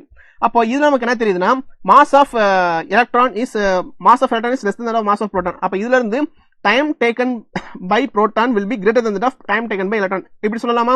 அப்போ இதுல என்ன செஞ்சுக்கலாம், இந்த ஸ்டேட்மென்ட் பாருங்க, the time of a fall of a electron in comparison to the time of fall of a proton is lesser, smaller, கம்மியா இருக்கும். எலக்ட்ரானோட டைம் பீரியட் வந்து ரொம்ப கம்மியா இருக்கும், புரோட்டானோட டைம் பீரியட் அதிகமா இருக்கும். So option A will be the கரெக்டான option. சரிங்களா? Okay, that's it. Next question பாருங்க. Two parallel infinity line charges with linear charge densities plus lambda and minus lambda are placed at a distance of 2r in free spaces. What is the electric field midway between the two lines? So ஆக்சுவலா பாத்தீங்கன்னா நமக்கு வந்து ரெண்டு lines இருக்கு. இந்த ரெண்டு lines இடையில இருக்கக்கூடிய டிஸ்டன்ஸ் பாத்தீங்கன்னா நமக்கு வந்து 2r. ஸோ ஒரு லைன் பாத்தீங்கன்னா நமக்கு வந்து பாசிட்டிவ் டென்சிட்டியா இருக்கு, இன்னொரு லைன் நமக்கு நெகட்டிவ் டென்சிட்டியா இருக்க போகுது. இப்போ நமக்கு என்ன கேட்டிருக்காங்கன்னா, இந்த what is the electric field lines midway between the two lines. இப்போ ரெண்டு இடையில வந்து இந்த பாயிண்ட் நம்ம எடுத்திருக்கோம். ஸோ இந்த பாயிண்ட்ல இதோட ஒட்டுமொத்த ஃபீல்டு லைன்ஸ் எவ்வளவு அப்படின்னு கேட்டிருக்காங்க. ஸோ ஒட்டுமொத்த ஃபீல்டு லைன்ஸ் என்னன்னு கேட்டிருக்காங்க. Listen, the net field lines will be equal to E1 plus E2. எதனாலன்னு சொல்றேன், ஏன்னா இங்க பாருங்க, ஃபர்ஸ்ட் பார்ட்டிகல் நமக்கு வந்து ஃபர்ஸ்ட் லைன் நமக்கு வந்து பாசிட்டிவ் சார்ஜ் தான் இருக்கு, செகண்ட் நமக்கு நெகட்டிவ் சார்ஜ் தான் இருக்கு. இந்த இன்கேஸ் நமக்கு இந்த பாயிண்ட் சூஸ் பண்ணோம்னா ஃபர்ஸ்ட் சார்ஜ்ல இருந்து வரக்கூடிய லைன்ஸ் எப்படி எந்த டைரக்ஷனுக்கு அவுட்வர்டா இருக்குமா, அவுட்வர்டா இருக்கும். ஸோ நமக்கு இந்த மாதிரி நமக்கு வந்து வரப்போகுது. ஸோ ஃபர்ஸ்ட் பாயிண்ட்ல நமக்கு வந்து will be getting electric fields due to 1. கரெக்டா? அதே மாதிரி செகண்ட் லைன் பாருங்க, செகண்ட் லைன் வந்து இது negatively charge particle, negatively charge line. அப்ப நமக்கு நெகட்டிவ் சார்ஜ் லைன் வந்து இன்வெர்ட் ஃபீல்டா இருக்க போகுது, எல்லாமே நமக்கு இன்வெர்ட் ஃபீல்டா இருக்க போகுது. ஸோ அதை நம்ம பார்க்கும்போது the direction of electric field lines in the direction of first electric field lines. Okay, so நமக்கு E2. அப்ப ஒட்டுமொத்த நமக்கு அந்த பர்టిక్యులர் பாயிண்ட்ல நமக்கு வந்து ரெண்டு ஃபீல்ட் லைன்ஸ் நம்ம ஆட் பண்ணா மட்டும் போதும். அதனால நமக்கு E net is equal to E1 plus as considering as vector quantity. சரிங்களா? சோ இப்போ நமக்கு காஸ்லா ஒரு அப்ளிகேஷன் இருக்கு. என்னன்னா, ஒரு இன்ஃபினிட்டி லாங் கரண்ட் கேரிங் கண்டக்டர்ல ஒரு பர்టిక్యులர் பாயிண்ட் நம்ம எடுத்துருக்கோம். ஃபார் எக்ஸாம்பிள் r அப்படின்ற டிஸ்டன்ஸ் நமக்கு எடுத்திருந்தோம்னா அந்த பாயிண்ட்ல அந்த லைன்ல கிடைக்கக்கூடிய எலக்ட்ரிக் ஃபீல்ட் லைன்ஸ் நம்ம டிஃபைன் பண்ண முடியும். எப்படி டிஃபைன் பண்ண முடியும்னா, electric field lines is equal to so 2k lambda divided by r. 2k lambda divided by r. இதுல lambda 2k அப்படின்றது என்னன்னு சொல்றேன். So E is equal to so 2k lambda divided by r. இந்த 2 அப்படின்றது நமக்கு constant, lambda k அப்படின்றது நமக்கு வந்து coulombic constant. Okay, so coulombic constant. so lambda அப்படின்றது நமக்கு வந்து linear charge density and r அப்படின்றது நமக்கு வந்து distance from the line, distance from the wire,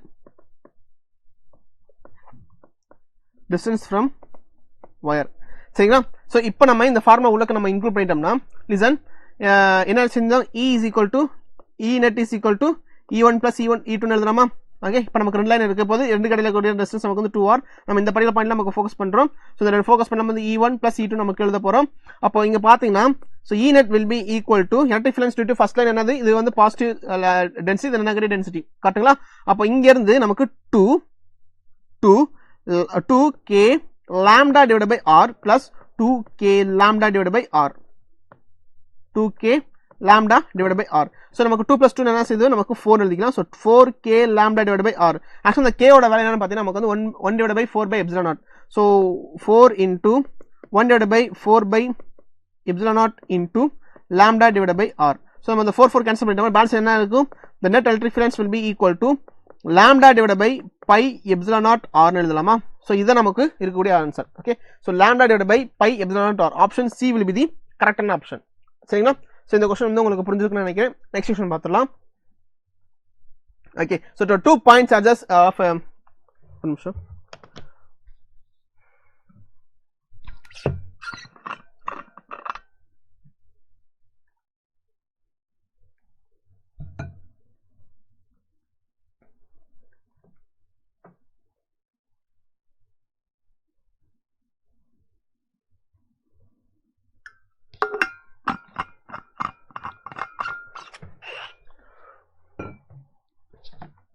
Next question பாருங்க. 2 point charges A and B having charges plus Q and minus Q respectively, they placed at certain distance apart from force apart, and the force acting between them is F. If 25%, okay, so நமக்கு இந்த first statement மட்டும் பாப்போம். இப்போ ஆக்சுவலா என்ன பாத்தீங்கன்னா நமக்கு வந்து ரெண்டு பாயிண்ட் சார்ஜஸ் இருக்கு, A point and B point. ரெண்டு பாயிண்ட் சார்ஜஸ் இருக்கு. சரிங்களா? இது நமக்கு வந்து A, இது நமக்கு வந்து B. சரிங்களா? So 2 point charges A and B having charges plus Q and minus Q. ஆக்சுவலா இது பாத்தீங்கன்னா நமக்கு வந்து plus Q, இது நமக்கு வந்து minus Q. சரிங்களா? இது நமக்கு plus Q, இது நமக்கு வந்து minus Q respectively are placed at a distance apart, and the force acting between them is F. இப்போ இது ரெண்டு இடையில இருக்கக்கூடிய force என்னன்னு சொல்லி பார்க்க போறோம், F. இப்போ எவ்வளவு force இருக்கு பாருங்க, F is equal to K Q1 Q2 divided by R square. அப்பனா இப்போ ஃபார் எக்ஸாம்பிள் இது வந்து D அப்பற டிஸ்டன்ஸ் இருக்குன்னு வெச்சுக்கோங்களேன். அப்போ Q square K Q minus Q divided by D எழுதிக்கலாமா? So F is equal to minus K Q square divided by D square எழுதிக்கலாம். இவ்வளவுதான். இது வந்து ஃபர்ஸ்ட் இனிஷியலா இருக்கக்கூடிய ஃபோர்ஸ். இப்போ இந்த செகண்ட் கேஸ் பாத்தீங்கன்னா, if 25% of charges are in transformed to B, then the force between the charges will be. இப்போ நம்ம 25 இங்க பாருங்க, இப்போ இதுல இருக்கக்கூடிய 25% என்ன இருக்க போகுது, இப்போ 25% அப்படின்றது என்னன்னு எழுதிக்கலாம், நமக்கு 1/4 ன்னு எழுதிக்கலாமா? அப்போ இங்க இருந்து 1/4 of a charge நமக்கு வந்து 1/4 of the charge நமக்கு வந்து ரிமூவ் பண்ணிட்டு, லிசன் எப்படி எழுதலாம் பாருங்க, இந்த Q-வை நம்ம 3/4Q plus 1/4Q ன்னு எழுதிக்கலாம். சரிங்களா? ஸ்ப்ளிட் பண்ணி எழுதிக்கலாம். இப்போ இந்த இடத்துல இருந்து இந்த 1/4Q மட்டும் நம்ம எடுத்துட்டு வந்து இங்க நம்ம ஆட் பண்ண போறோம். இதுதான் क्वेश्चन. சரிங்களா? சோ ஆட் பண்ணும்போது பேலன்ஸ் நமக்கு இங்க என்ன இருக்கும், 3/4Q நமக்கு இருக்க போகுது. சரிங்களா? அப்போ ஒன்ஸ் நமக்கு இந்த சைடு நம்ம கொண்டு போகும்போது ஆல்ரெடி அங்க எக்ஸிஸ்டன்ஸ் என்ன இருக்க போகுது, ஆல்ரெடி அங்க எக்ஸிஸ்டன்ஸா நமக்கு -Q இருக்க போகுது. சோ இப்போ நம்ம டோட்டலா பாக்கும்போது இங்க ஒட்டுமொத்தமா -Q plus 1/Q/4 இருக்கா? அப்போ -4 plus Q minus 3/Q minus 3Q/4. Okay, so அப்ப நமக்கு இந்த இடத்துல இந்த சினாரியோல நமக்கு என்ன கிடைக்கும் பாத்தீங்கன்னா, சோ இங்க நமக்கு -3/4 plus 3/4Q இருக்க போகுது. இந்த இடத்துல நமக்கு வந்து -3Q/4 இருக்க போகுது. சரிங்களா? இப்போ இந்த ரெண்டு இடையில இருக்கக்கூடிய டிஸ்டன்ஸ் நமக்கு வந்து சேம் டிஸ்டன்ஸ் தான் இருக்க போகுது. இப்போ இந்த சினாரியோல நமக்கு வந்து என்ன ஃபோர்ஸ் இருக்க போகுதுன்னு தான் நமக்கு क्वेश्चंस. சோ ஜஸ்ட் நம்ம ஆன்சரோட சேம் ஃபார்முலா தான். the force will be equal to Q1 இங்க பாக்கும்போது நமக்கு வந்து 3/4Q into இங்க நம்ம பாக்கும்போது நமக்கு வந்து -3/4Q the whole divided by D square. சரிங்களா? சோ D square எடுத்துக்கலாம். அப்போ F is equal to, listen, இந்த 3/4 எல்லாத்தையும் முன்னாடி கொண்டு வந்துடலாம். அப்போ -9/16 minus K Q square divided by D square எழுதலாமா? அப்போ இதை மட்டும் ஃபோக்கஸ் பண்ணி பாருங்க. இதை மட்டும் ஃபோக்கஸ் பண்ணி பாத்தீங்கன்னா இனிஷியலா இருக்கக்கூடிய ஃபோர்ஸ் அதை ரிலேட் பண்ணுதா? அப்ப இதுல என்ன செஞ்சுக்கலாம்னா, the new force will be equal to 9/16 times the force of old force. சரிங்களா? இனிஷியலா இருக்கக்கூடிய ஃபோர்ஸ். ஓகே, 9/16 தான் நமக்கு answer. 9/16 F. Option C will be the கரெக்டான option. Okay, so next question பாருங்க. A hollow metal sphere of a radius r is uniformly charged. The electric field due to a sphere at a distance r from a center is. So இங்க பாத்தீங்கன்னா, listen, நம்ம ஒரு sphere இருக்கு. இந்த ஸ்பியருக்குள்ள நமக்கு electric field நமக்கு இருக்கவே இருக்காது. சோ நம்ம பாயிண்ட்ல இருந்து சர்ஃபேஸ் நமக்கு வந்து மேக்ஸிமம் ஃபீல்ட் கிடைக்கும். சோ சர்ஃபேஸ்ல இருந்து நம்ம மூவ் பண்ண நமக்கு எலக்ட்ரிக் ஃபீல்ட் நமக்கு குறைஞ்சிட்டே இருக்க போகுது. ஏன்னா நம்மளோட ஃபார்முலா எப்படி இருக்க போகுதுன்னு பாருங்க. E is equal to KQ divided by R square. இதான் நம்மளோட ஜெனரலான ஃபார்முலா. அப்ப நமக்கு டிஸ்டன்ஸ் கொடுத்தா நமக்கு எலக்ட்ரிக் ஃபீல்ட் நமக்கு டிஸ்டன்ஸ் நமக்கு கொடுத்தா எலக்ட்ரிக் ஃபீல்ட் நமக்கு வந்து குறையும். இதான் நமக்கு வந்து லாஜிக். சரிங்களா? சோ அவ்வளவுதான். இப்போ பாருங்க, இப்போ இந்த சினாரியோல என்ன செய்ய போறோம் பாருங்க. 0 as r increases from r decreases. See, listen, out of this three statement, 0 moving from the centre the electric fields due to the sphere at a distance r from the centre. இப்போ இதான் அதோட distance வச்சுக்கோங்க, R இதான் நமக்கு அதோட R அப்படின்னு டிஸ்டன்ஸ்ல இருக்கு. ஸோ நமக்கு சென்டர்ல இருந்து மூவ் ஆகும்போது என்ன நடக்கும் பாருங்க, 0 as r increases for r less than r. இப்போ நமக்கு ஆக்சுவலா பாத்தீங்கன்னா இந்த ஸ்பியரோட ரேடியஸ் நமக்கு வந்து கேபிட்டலான எடுத்துக்கலாம், நம்ம சூஸ் பண்ணிருக்கக்கூடிய டிஸ்டன்ஸ் நமக்கு r எடுத்துக்கலாம். ஸோ ஒருவேளை நம்ம சூஸ் பண்ணிருக்கக்கூடிய ரேடியஸ் வந்து ஸ்பியருக்குள்ள இருந்துச்சு நமக்கு 0 as r decreases as r increases from r greater than r increases. Okay, so இது ஃபர்ஸ்ட் ஸ்டேட்மெண்ட். செகண்ட் ஸ்டேட்மெண்ட் பாருங்க, 0 as r increases for r greater than that of r and increases as r greater for r greater than r. So ஆக்சுவலாக வந்து second statement வந்து நமக்கு தப்பான statement. Listen, நமக்கு இந்த பாயிண்ட்ல இருந்து நமக்கு ஸ்மால் ஆர் நமக்கு இன்க்ரீஸ் ஆகும்போது ஸ்மால் ஆர் வந்து ஆரோட கம்மியா இருந்துச்சுன்னு வச்சுக்கோங்களேன், ஸ்மால் ஆரோட கம்மியா இருந்துச்சுன்னா நமக்கு எலக்ட்ரிக் ஃபீல்ட்ஸ் நமக்கு டிக்ரீஸ் ஆகிட்டே வரும். நம்ம டிஸ்டன்ஸ் ஆர் இன்க்ரீஸ் ஆக நமக்கு எலக்ட்ரிக் ஃபீல்ட்ஸ் டிக்ரீஸ் ஆகிட்டே இருக்க போகுது. சரிங்களா, அதான் விஷயம். ஸோ ஆப்ஷன் 1 தான் நமக்கு கரெக்டான ஸ்டேட்மெண்ட்டாக இருக்க போகுது. So option 1 will be the கரெக்டான ஸ்டேட்மெண்ட். சரிங்களா, நெக்ஸ்ட் கொஸ்டின் பாருங்க. A spherical conductor of radius 10 cm has a charge of 3.2 into 10 to the power of minus 7 coulomb distributed uniformly. A spherical conductor of radius 10 cm has a charge of distributed uniformly. What is the that is the magnitude of a electric field at a point 15 cm from. Okay, so listen, இங்க பாருங்க, அந்த surface ஓட இது வந்து நமக்கு 10 cm. The spherical conductor of radius 10 cm has a charge of 3.2 into 10 to the power of minus 7. So நமக்கு charge பாத்தீங்கன்னா 3.2 into 10 to the power of minus 7 coulomb. சரிங்களா, 3.2 into 10 to the power of minus 7 coulomb distributed uniformly. That is the magnitude of the electric field at a point 15 cm from the center of the sphere. அப்ப நமக்கு இங்க இருந்து நமக்கு 15 சென்டிமீட்டர்ல நமக்கு electric ஃபிலன்ஸ் வந்து எவ்வளவுன்னு கேட்டிருக்காங்க. ஓகே, சோ क्वेश्चन என்ன பாத்தீங்கன்னா electric field general formula. So electric field is nothing but k q divided by r square. Okay, so r square, small r square. அப்ப E is equal to k ஓட value வந்து 9 into 10 to the power of 9 into charge நமக்கு எவ்வளவு இருக்கு, so 3.2 into 10 to the power of minus 7 the whole divided by r square நமக்கு வந்து 15 into 10 to the power of minus 2 the whole square. அப்போ E will be equal to square போட்டோம்னா listen 9 into 3.2 into so 10 to the power of 9 10 to the power of minus 7 10 to the power of 2 10 to the power of 2. so கீழ பாத்தீங்கன்னா நமக்கு வந்து 15 into 15 into 15 into 10 to the power of minus 4. so again நமக்கு என்ன செய்ய போறோம்னா electric field lines will be equal to so 3 டேபிள்ல cancel பண்ணிடலாம். so 3 3s are 9 5 3s are 15 3 3s 1 3 is 3 5 3s are 15.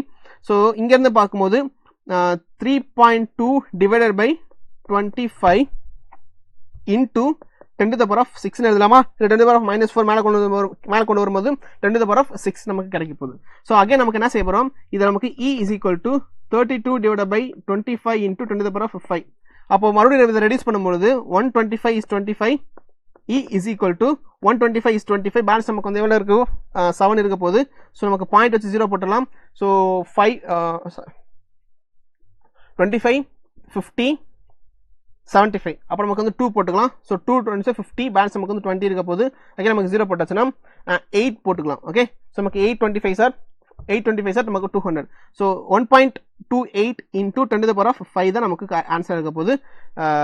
1.28 into 10 to the power of 5 Newton per coulomb. Option 1 will be the correct option. சரிங்களா, so that's it. so next question பாருங்க, two charges spherical conductors of radius r1 and r2 are connected by a wire, then the ratio of the surface charge density of a so இந்த question வந்து சூப்பரான question. listen, நமக்கு ரெண்டு sphere இருக்கு. So ரெண்டு ஸ்பியரோட radius நமக்கு வந்து r1 and r2. இது நமக்கு வந்து r1, இது நமக்கு வந்து r2. சரிங்களா, so two charged spherically conducted of r1 and r2 are connected by a wires, then the ratio of the surface charge density, so surface charge density ஓட ratio நமக்கு கேட்டிருக்காங்க. ஓகே, சோ நமக்கு வந்து sigma 1 divided by sigma 2 தான் நமக்கு கேட்டிருக்காங்க. so listen, இப்போ ஆக்சுவலா இந்த ரெண்டுமே நமக்கு வந்து their spherical conductor radius are connected by a wires. ஆக்சுவலா நமக்கு இது ரெண்டுமே என்ன செஞ்சிருக்காங்க, கனெக்ட் பண்ணிருக்காங்க. ஒரு வயர்னால இது வந்து கனெக்ட் பண்ணிருக்காங்க. சோ கனெக்ட் பண்ணிட்டாங்கன்னா ஓவர் பீரியட் ஆஃப் டைம் வந்து நமக்கு சார்ஜ் நமக்கு ரெண்டுமே ஈவனா டிஸ்ட்ரிபியூட் ஆயிருக்கும். சார்ஜ் நமக்கு வந்து ஈவன் டிஸ்ட்ரிபியூட் ஆயிருக்கும். அப்போ என்ன செய்யலாம்னா இந்த இடத்துல ஃபர்ஸ்ட் ஸ்பியரோட பொட்டன்ஷியலும் செகண்ட் ஸ்பியரோட பொட்டன்ஷியல் நமக்கு வந்து சேமா தான் இருக்கும். ஃபர்ஸ்ட் ஸ்பியரோட பொட்டன்ஷியல் செகண்ட் ஸ்பியரோட பொட்டன்ஷியல் நமக்கு வந்து சேமாக தான் இருக்கும். ஸோ பொட்டன்ஷியலோட ஜெனரலான ஃபார்மா பார்த்தீங்கன்னா KQ divide by r, KQ divide by r.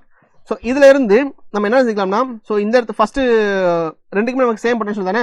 So நமக்கு KQ1 divide by R1, KQ2 divide by R2 ரெண்டுமே நம்ம என்ன செஞ்சுக்கலாம்னா சேம் தானே, ரெண்டோட பொட்டன்ஷியல் நமக்கு சேம் தான். ஸோ நமக்கு என்ன செஞ்சுக்கலாம்னா KK கேன்சல் பண்ணிட்டோம், பேலன்ஸ் இருக்கு வந்து Q1 divide by R1 is equal to Q2 divide by R2.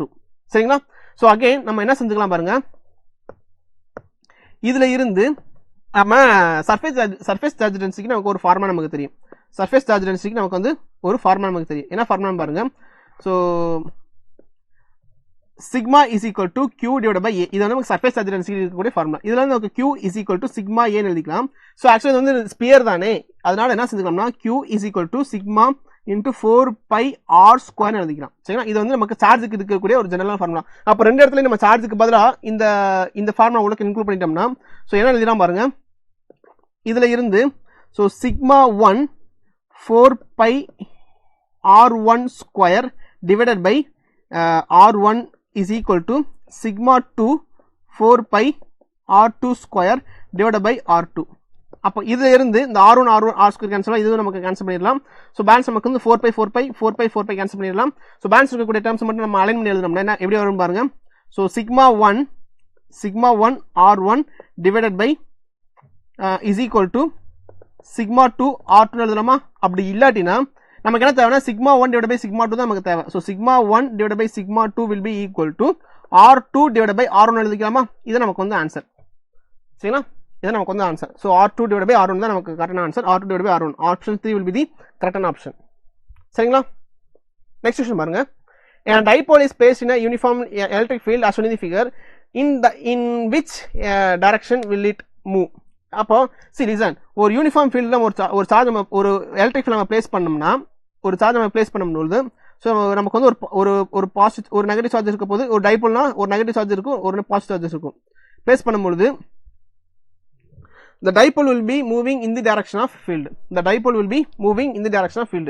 So ஆக்சுவலா பாத்தீங்கன்னா நமக்கு வந்து டைபோல் எப்படி அலைனா இருக்குன்னா, நெகட்டிவ் பாசிட்டிவ் சார்ஜ் வந்து முன்னாடி இருக்கு. அப்போ லிட்டரலா இந்த எலக்ட்ரிக் ஃபீல்ட்ஸ் இருக்கு அப்படினாலே இதுக்கு என்ன மீனிங்னா, இந்த சைடு நமக்கு ஏதோ ஒரு பிளேட் இருக்குன்னு அர்த்தம். ஓகே, ஒரு பாசிட்டிவ் பிளேட் இருக்கு அர்த்தம். அதுல நமக்கு எலக்ட்ரிக் ஃபீல்ட்ஸ் வெளியே வந்துகிட்டே இருக்க போகுது.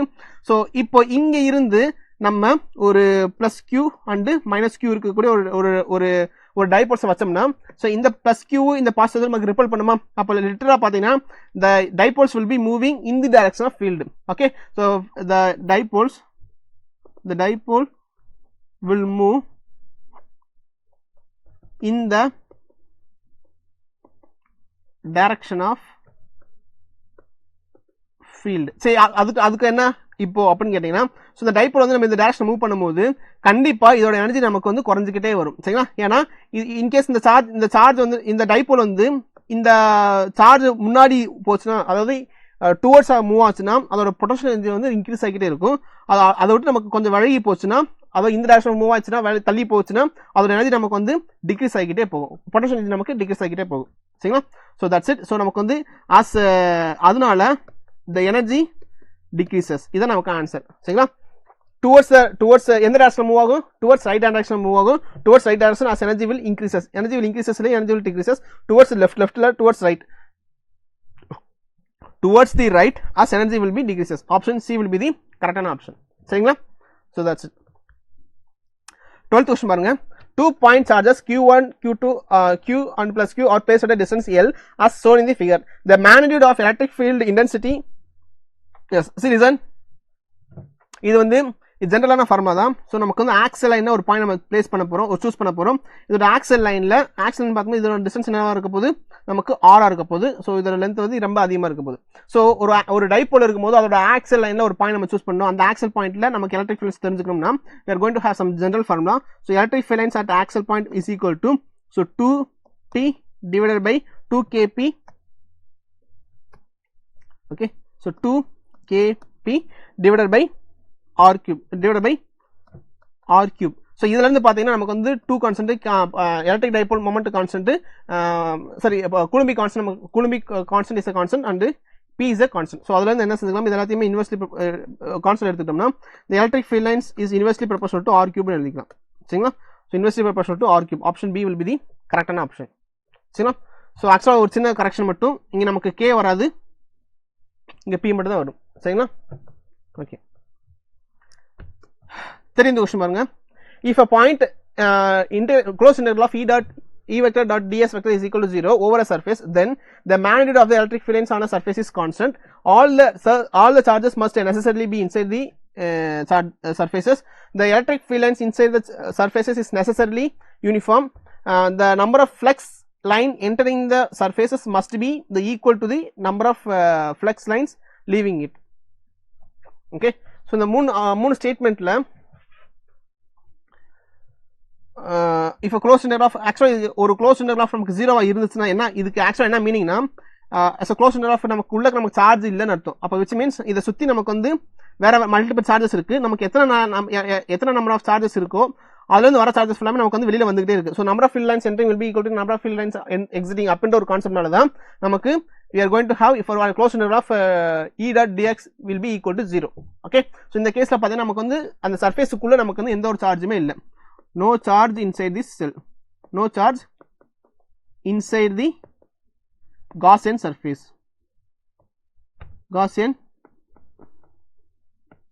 that's it. Okay, so next question பாருங்க. An electric dipole is placed at an angle 13 degree. Actually பாத்தீங்கன்னா இது வந்து நமக்கு வந்து 2016ல கேட்டிருக்க ஒரு क्वेश्चन, அப்படியே நமக்கு டைரக்டா ரிப்பீட் பண்ணிருக்காங்க. இது ரிப்பீட்டட் क्वेश्चन. சரிங்களா, நான் ஃபர்ஸ்ட் இதெல்லாம் சால்வ் பண்ணி பார்த்துருக்கோம், மறுபடியும் நீங்க செக் பண்ணி பாருங்க. So a charge is placed at a distance as a charge is placed at a center of a cube. The flux coming out from any one of its faces will be.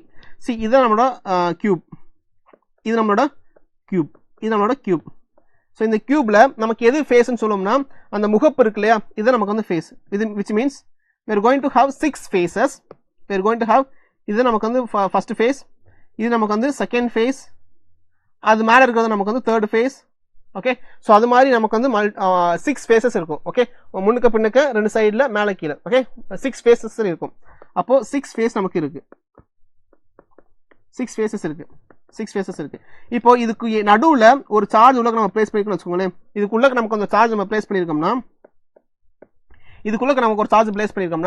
இந்த cube வந்து ஒரு cos surface assume பண்ணிக்கிட்டோம்னா இந்த surface மூலமா நமக்கு வெளியில வரக்கூடிய flux, ஒட்டுமொத்த flux என்ன இருக்க போகுதுன்னா the flux out net flux will be equal to charge inside divided by epsilon naught தானே.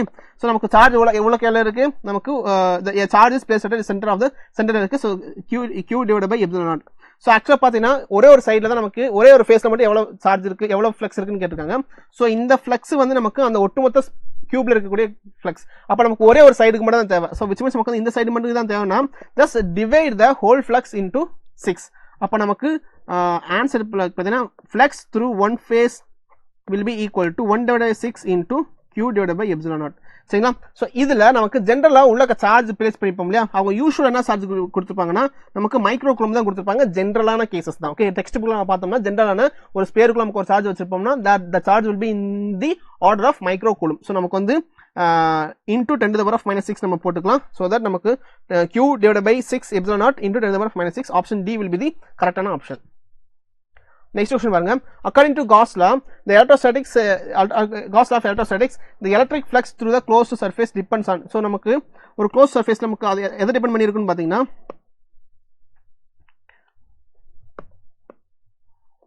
the area of a surface, area of இங்க பாருங்க flux நம்ம flux ஓட ஃபார்முலா எழுதலாம். So Q divided by epsilon naught எழுதலாமா. எதை depend பண்ணி இருக்குன்னா the charge inside அப்படின்றத மட்டும் டிபெண்ட் பண்ணி இருக்கு. directly proportional to charge. இந்த உள்ளக்க நமக்கு என்ன சார்ஜ் இருக்கு அப்படின்றத டிபெண்ட் பண்ணி தான் இருக்கே தவிர ஏரியா டிபெண்ட் பண்ணி இல்ல. quantity of charge inside quantity of charge enclosed by the surface, the shape of the sphere, அது எந்த ஷேப்பான இருக்கலாம். நம்ம கியூபா கன்சிடர் பண்ணிக்கலாம், நம்ம ரெக்டாங்குலர் நமக்கு கியூபாய்ட கன்சிடர் பண்ணிக்கலாம், ஸ்பியரை கன்சிடர் பண்ணிக்கலாம், இது என்ன சிலிண்டரா கன்சிடர் பண்ணிக்கலாம். the volume enclosed by the actually நமக்கு என்ன பார்த்தீங்கன்னா ஆப்ஷன் பி த கரெக்டான option. the quantity of the charges enclosed by the இந்த உள்ளக்க நமக்கு எவ்வளவு சார்ஜஸ் நமக்கு வந்து இருக்கு அப்படின்றத பொறுத்து தான் அந்த சர்ஃபேஸ்ல இந்த ஒட்டுமொத்த சர்ஃபேஸ்ல நமக்கு வந்து எவ்வளவு ஃப்ளக்ஸ் கிடைக்க போகுது அப்படின்றத டிட்டர்மைன் பண்ணக்கூடிய ஒரு விஷயம். சரிங்களா. So option B will be the கரெக்டான ஆப்ஷன். நெக்ஸ்ட் क्वेश्चन பாருங்க. a metal cube of a side 5 cm is charged with 6 microcoulomb. So இந்த क्वेश्चन பாருங்க. a metal cube இதை நமக்கு வந்து மெட்டல் கியூப் எடுத்துக்கலாம்.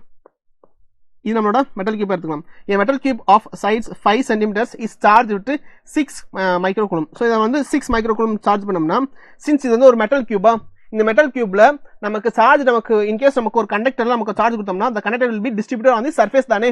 அப்போ நம்ம கொடுக்கக்கூடிய 6 மைக்ரோ கூலும் நமக்கு 6 ஃபேஸஸ்ல அது டிஸ்ட்ரிபியூட் ஆகும். ஸோ அதனால நமக்கு ஒரு சைடுக்குமே நமக்கு வந்து 1 micro coulomb 1 micro coulomb 1 micro coulomb அப்படின்ற மாதிரி நமக்கு வந்து 1 மைக்ரோ கூலும் அந்த 6 ஃபேஸஸ்மே நமக்கு வந்து 1 மைக்ரோ கூலும் வந்து நமக்கு டிஸ்ட்ரிபியூட் ஆகும். The surface charge density on the cube. The surface charge density on the cube is. அப்ப நம்ம என்ன கேட்டிருக்காங்கன்னா surface charge density sigma is equal to q divided by area வா. sigma is equal to q divided by area. So surface charge density அப்படின்றது q. அப்ப நமக்கு ஒரு ஃபேஸ்லமே the surface charge density ஒரு சர்ஃபேஸ்ல எவ்வளவு சார்ஜ் டென்சிட்டி இருக்குன்றது. சோ அப்ப ஒரு சர்ஃபேஸ்ல பாக்கும்போது இது நமக்கு லெட்ஸ் நமக்கு வந்து ஒரு சர்ஃபேஸ் எடுத்துக்கலாம். இந்த சர்ஃபேஸ் எடுத்துக்கலாம் 1 மைக்ரோ கூலும். சரிங்களா? சோ இந்த 1 micro கூலும்ல 1 into 10 to the power of minus 6 divided by area. Area அப்படின்னு சொல்லி பார்க்கும்போது இதோட ஏரியா என்னன்னு பார்த்தீங்கன்னா அதோட சைடு நமக்கு 5 சென்டிமீட்டர். ஸோ இதோட ஏரியா என்னன்னு பார்த்தீங்கன்னா 5 into 10 to the power of minus 2 the whole square. சரிங்களா? ஸோ நமக்கு sigma is equal to 10 to the power of minus 6 divided by 25 into 10 to the power of minus 4. அப்போ நமக்கு இதை மேலே கொண்டு போயிட்டோம்னா sigma is equal to 1 divided by 25 into 10 to the power of minus 2. அப்போ இதவே நமக்கு 1 divided by 25 அப்படின்றது என்னன்னு பார்த்தீங்கன்னா சிக்மா இஸ் ஈக்குவல் டு 0.04 எழுதலாமா? 0.04 into 10 to the power of minus 2. அப்படி இல்லாட்டினா sigma is equal to 0.4 into 10 to the power of minus 3. சரிங்களா? ஸோ இதான் நமக்கு ஆன்சர் ஆகும். 0.4 10 to the power minus 3 coulomb metres per cube தான் நமக்கு option D will be the கரெக்டான option. சரிங்களா? இது வந்து 2024ல கேட்டிருக்க கொஸ்டின்ஸ். ஸோ நெக்ஸ்ட் கொஸ்டின் பாருங்க. லாஸ்ட் கொஸ்டின் இது வந்து நமக்கு லாஸ்ட் இயர்ல கேட்டிருந்தோம் 2025ல நமக்கு கேட்டிருந்த questions. So 2 identical charged conductors pairs A and B have their centers separated by a certain distances. The charge on the okay, so first step by step போயிடலாம். So 2 identical charged conducting pairs A and B have their centers separated by a certain distance. So listen, இங்க என்ன நடக்குது பாருங்க.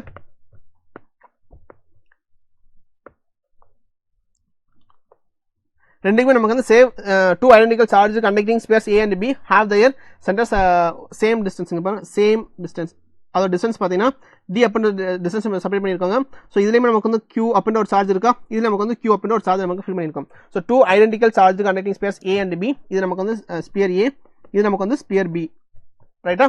So next பாருங்க, have they separated by the distance. Next statement பாருங்க, charge on each sphere is Q. Okay, so நமக்கு capital Q போட்டிருக்கோம், நமக்கு வந்து ஸ்மால் Q போட்டுடலாம். Okay, Q, small q. சரிங்களா? Small and the force of a repulsion between them is F. So இதில் வந்து force of ரிப்ளஷன் எதுனால இருக்கு, Fனு இருக்கு. ரைட்டா? ஸோ அப்போ இந்த இடத்துல நமக்கு ஃபோர்ஸ் எப்படி டிட்டர்மைன் பண்ணுவோம், F is equal to K Q1 Q2 divided by R square எழுதலாமா? ஸோ நமக்கு வந்து K Q square divided by D square எழுதலாமா? சிம்பிளா? Okay, okay, so a third identical uncharged conducting sphere is brought in contact with the sphere A first and then with B and finally removed from both. இந்த statement பண்ணுங்க. இப்போ நமக்கு இதே மாதிரி இன்னொரு identical sphere same radius இருக்கக்கூடிய ஸ்பியரை first என்ன செய்யறாங்கன்னா இது கூட நமக்கு வந்து கான்டாக்ட் பண்ணி வைக்கிறாங்க. இது கூட நமக்கு வந்து கான்டாக்ட் பண்ணிருக்காங்க. கான்டாக்ட் பண்ணி வச்சோம்னா என்ன கிடைக்கும் பாத்தீங்கன்னா இதுல இருக்கக்கூடிய ஃபர்ஸ்ட் ஸ்பியர்ல இருக்கக்கூடிய சார்ஜஸ் ஃபுல்லாமே நமக்கு வந்து செகண்ட் ஸ்பியருக்கு வந்து ஈவனா டிஸ்ட்ரிபியூட் ஆகும். கரெக்ட்டுங்களா? அப்போ நமக்கு ரெண்டு ஐடென்டிக்கல் ஸ்பியரை நம்ம பக்கத்துல கொண்டு வந்து கான்டாக்ட் வச்சிட்டோம்னா கண்டிப்பா நமக்கு வந்து ரீடிஸ்ட்ரிபியூஷன் சார்ஜஸ் வந்து இருக்கும். ஸோ நமக்கு ஒருவேளை நமக்கு ஃபார் எக்ஸாம்பிள் நம்ம சொல்றேன்,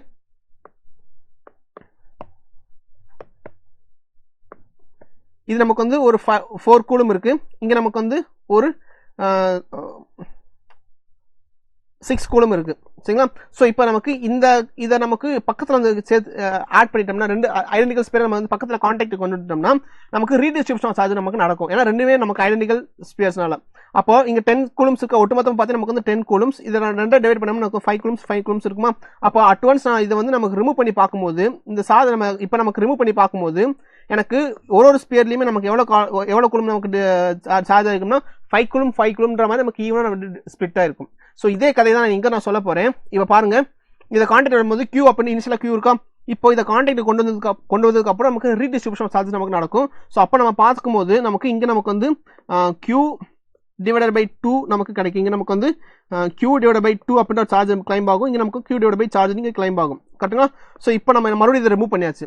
ரிமூவ் பண்ணதுக்கப்புறம் இதை தூக்கிட்டு வந்து மறுபடியும் செகண்ட் சார்ஜுக்குள்ள கான்டாக்ட் வைக்கும்போது மறுபடியும் நமக்கு ரீடிஸ்ட்ரிபியூஷன் ஆஃப் சார்ஜ் நடக்கும். ஸோ நமக்கு 2 RP 2 டிவைட் பண்ண போகிறோம். ஸோ இனிஷியல் நமக்கு வந்து நமக்கு q plus q divide by 2 நமக்கு 2 சார்ஜுமே நம்ம ஃபர்ஸ்ட் ஆட் பண்ணோம்.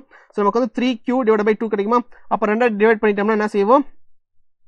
ஒட்டுமொத்தமாக 3q டிவைட் பை 4 கிடைக்கும். ஸோ நமக்கு ஒரு ஸ்பியர்லையுமே இப்போ நமக்கு எவ்வளோ சார்ஜ் கிளைம் ஆகும் பார்த்தீங்கன்னா, ஸோ இப்போ நமக்கு 3q divide by 4 charge claim ஆகும். இங்கே நமக்கு 3q divide by 4 charge claim ஆகும். சரிங்களா? ஸோ இவ்வளோதான் விஷயம்.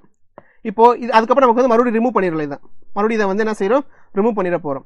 இப்போ ஒரு சார்ஜ் இனிஷியலாக வந்து எவ்வளோ சார்ஜஸ் இருந்துச்சுன்னா QQ தான் இருந்துச்சு. பட் நமக்கு இந்த ஒரு ஸ்பியரை நம்ம பக்கத்தில் நம்ம வந்து இதை கான்டாக்ட் கொடுத்துட்டு மறுபடியும் இதை கான்டாக்ட் கொடுக்கும்போது நமக்கு ரீடிஸ்ட்ரிபியூஷன் சார்ஜ் நமக்கு நடக்கிறதுனால ஸோ இப்போ நமக்கு q டிவைட் பை 2 அப்படின்ற ஒரு சார்ஜ் தான் இருக்க போது. q டிவைட் பை 2 அண்ட் இங்கே நமக்கு வந்து 3q டிவைட் பை 4 அப்படின்ற ஒரு சார்ஜ் நம்ம இங்கே இருக்க போகுது. சரிங்களா? So that's it. இப்போ நம்ம பார்த்தோம்னா இப்போ நமக்கு ஃபோர்ஸ் நம்ம டிட்டர்மைன் பண்ணலாம். ஃபோர்ஸ் அப்படின்றது என்னது? k q1 q2 divide by 2 தானே. ஸோ நமக்கு q1 அப்படின்றது வந்து q divide by 2 into q2 அப்படின்றது நமக்கு வந்து 3q divide by 4 the whole divided by d square same distance தான். அப்போ 4 is equal to ஸோ நமக்கு இந்த 2 நம்ம மட்டும் வெளியில் இருந்துடலாம். இந்த 2 இந்த 3 டிவைட் பை 4 அப்படின்றத மட்டும் வெளியில் எடுத்துகிட்டு வந்துடலாம். வெளியில் எடுத்துகிட்டு வந்துட்டோம்னா நம்ம எப்படி எழுதலாம் பாருங்க. 1 divided by 3 divided by 4 to 8 3 divided by 8 into k q square divided by d square எழுதலாமா? அப்போ f is equal to actually the f dash இப்போ புது force. Okay, so f dash is equal to 3 divided by 8 into original force எவ்வளோ இருக்கு? k q square divided by d square இருக்கா? அப்போ நமக்கு original force இருக்கும். அப்போ இனிஷியலாக வந்து இப்போ நம்ம பார்த்தீங்கன்னா 3 divided by 8 times the original force. 3 divided by 8 times the original force. Option B will be the correct option. Option B will be the correct option. சரிங்களா? So that's it. இதான் நமக்கு இன்னைக்கு கொஸ்டின்ஸ். ஸோ ஆக்சுவலாக இந்த last 10 இயர்ஸில் வந்து இந்த 18 question தான் நமக்கு கேட்டிருக்காங்க எலக்ட்ரிக் சார்ஜஸ் அண்ட் ஃபீல்ட்ஸ் சாப்டர்ல இருந்து. ஸோ நம்ம முடிக்கிறதுக்கு முன்னாடி ஒரு சின்ன நோட்டிஃபிகேஷன் மட்டும். நீங்கள் ஒரு நீட் ஆஸ்பிரண்டாக இருந்தீங்க, நீங்கள் செல்ஃப் ஸ்டடி பண்ணிக்கிட்டு இருக்கீங்கன்னா நம்மளோட இன்ஸ்டியூஷன்லேருந்து நமக்கு உங்களுக்கு ஹெல்ப் பண்ணுறதுக்காக ப்ரோக்ராம்ஸ் நம்ம ஸ்டார்ட் பண்ணியிருக்கோம். ரைட் நவ் அட்மிஷன் போய்கிட்டு இருக்கு. நீங்கள் 8129000700 இந்த நம்பருக்கு கால் பண்ணிங்கன்னா உங்களுக்கு இந்த அட்மிஷன் டீட்டெயில்ஸ் வந்து உங்களுக்கு வந்து கைட் பண்ண வெயிட் பண்ணிக்கிட்டு இருக்கோம். ஸோ ஆக்சுவலாக இந்த LMRP ப்ரோக்ராமில் வந்து நிறைய ஸ்பெஷாலிட்டி இருக்குது. என்னன்னு பார்த்தீங்கன்னா கிட்டத்தட்ட அதில் ஒன் ஆஃப் த ஸ்பெஷாலிட்டி என்னன்னு பார்த்தீங்கன்னா அவங்க வந்து கிட்டத்தட்ட ஒரு 8000 ப்ராக்டிஸ் கொஸ்டின்ஸ்க்கு மேலே நமக்கு எக்ஸ்போஸ் ஆயிருக்கும் இந்த ப்ரோக்ராம் மூலமா. அண்ட் ஒரு ஒட்டுமொத்த சிலபஸையுமே நம்ம வந்து 20 மாடல்ஸ் நம்ம ஸ்ப்ளிட் பண்ணியிருப்போம். அந்த ஒரு 20 மாடல்ஸ்லையுமே நமக்கு 4 சப்ஜெக்ட்டுமே கவர் பண்ணி ஒரு எக்ஸாம்ஸ் கண்டக்ட் பண்ணுவோம். சரிங்களா? ஸோ ஒரு 5 மாடல்ஸ்க்கு அப்புறம் நமக்கு வந்து ஒரு கிராண்ட் டெஸ்ட் கூட இதில் இருக்க போது. ஸோ நமக்கு வந்து கொஞ்சம் அந்த ஃபுல் போர்ஷன் ஃபுல் மார்க் எழுதுற அந்த ஃபீல் நமக்கு கிடைக்கும். சரிங்களா?